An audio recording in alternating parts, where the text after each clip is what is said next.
Hello बच्चों, कैसे हैं आप सब। आशा करती हूँ कि आप स्वस्थ होंगे, मस्त होंगे और अपनी पढ़ाई में व्यस्त होंगे।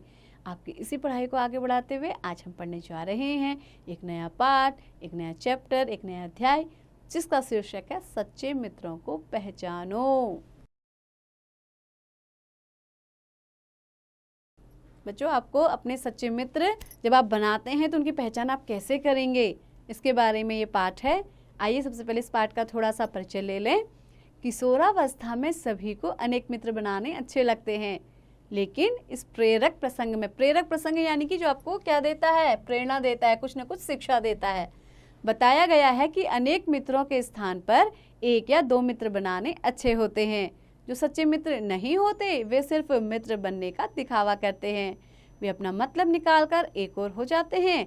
इस पाठ के माध्यम से यह बताया गया है कि मुसीबत में केवल सच्चे मित्र ही काम आते हैं, अतः अपने सच्चे मित्रों की पहचान करें।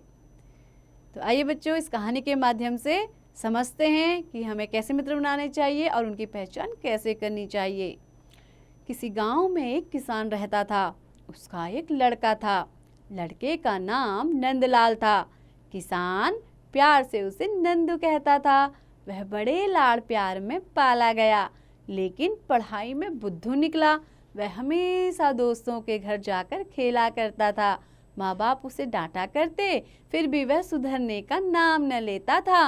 एक दिन पिता ने नंदू को पास बुलाकर समझाया, बेटे, मेरे तो सिर्फ दो ही दोस्त हैं। मैं नहीं जानता कि तुम्हारे इतने दोस्त कैसे हो गए। वे सब तुम्हारी पढ़ाई को बर्बाद करने वाले बदमाश लड़के हैं। लेकिन दुख में एक भी दोस्त मदद करने वाला नहीं है। तुम इन लोगों की बातों में आकर अपने भविष्य को मत बिगाड़ो। अपने पिता की बातें सुनकर नंदू गुस्से में आ गया और बोला, बाबूजी, आपके सिर्फ दो ही दोस्त हैं, मेरे तो 50-60 दोस्त हैं। जरूरत पड़ने पर वे सब मेरे वास्ते जान तक देने को तैयार हैं।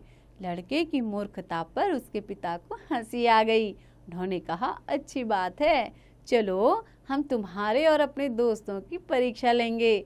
इसके बाद पिता अपने बेटे को साथ लेकर उसके दोस्तों के पास गए और उनसे बोले, बेटे, तुम लोग मेरे बेटे के प्राण प्रिय मित्र हो। मेरे लड़के ने आज सुबह गुस्से में आकर एक आदमी को लाठी से मार डाला है।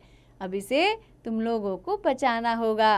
यह बात सुनकर नंदू के कुछ दोस्त बोले, नंदू हमारा दोस्त नहीं है, थोड़ी जान पहचान हो जाने से क्या कोई किसी का प्राण प्रिय मित्र हो सकता है। उसने किसी को मारा तो उसका दंड उसे खुद भोगना चाहिए। कुछ लड़कों ने कहा, अजी, हम आपके लड़के को जानते ही नहीं। कुछ लड़कों ने यहाँ तक कह डाला, ऐसे लड़कों को अपना दोस्त कहने में शर्म लगती है। नंदू के सभी दोस्त कोई न कोई बहाना बनाकर खिसक गए। इसके बाद पिता नारायण को लेकर अपने एक मित्र के घर पहुंचे। उसे सारी बात बताई। उस मित्र ने नंदू के पिता को गले लगाकर हिम्मत बढ़ाते हुए कहा, मेरे प्यारे दोस्त, तुम्हें डरने की कोई बात नहीं। मेरे पास काफी धन है। मैं अपना सारा धन खर्च करके तुम्हारे पुत्र के प्राण बचाऊंगा।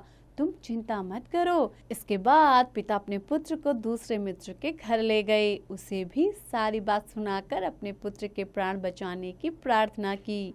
उस मित्र ने कहा, दोस्त, यह आफत तुम्हारी नहीं बल्कि मेरी है।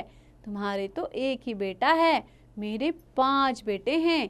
इसीलिए मैं अदालत में बताऊंगा कि अपराध मेरे एक पुत्र ने किया है, उसी को सजा दिलवाऊंगा और तुम्हारे पुत्र को अपराध से बचाऊंगा।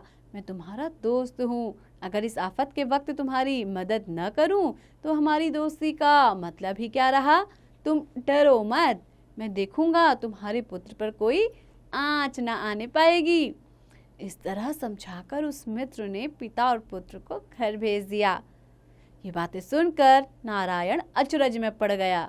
बच्चों, अचरज में पड़ गया यानी कि आश्चर्य में पड़ गया। उसको आश्चर्य हुआ। उसने समझ लिया कि उसके पिता के दोस्त ही सच्चे दोस्त हैं और उसके सभी दोस्त मतलबी हैं यानी कि स्वार्थी हैं, अपना मतलब सिद्ध करने वाले हैं। उस दिन से नारायण ने उनकी दोस्ती छोड़ दी और अपनी पढ़ाई में लग गया। तो बच्चों कैसी लगी आपको ये कहानी? आशा करती हूँ कि आपको बहुत पसंद आई होगी। इस कहानी के लेखक है बालशहरी रेड्डी। तो बच्चों आपने से क्या सीख ली कि हमें क्या है, सदैव सच्चे मित्र ही बनाने चाहिए।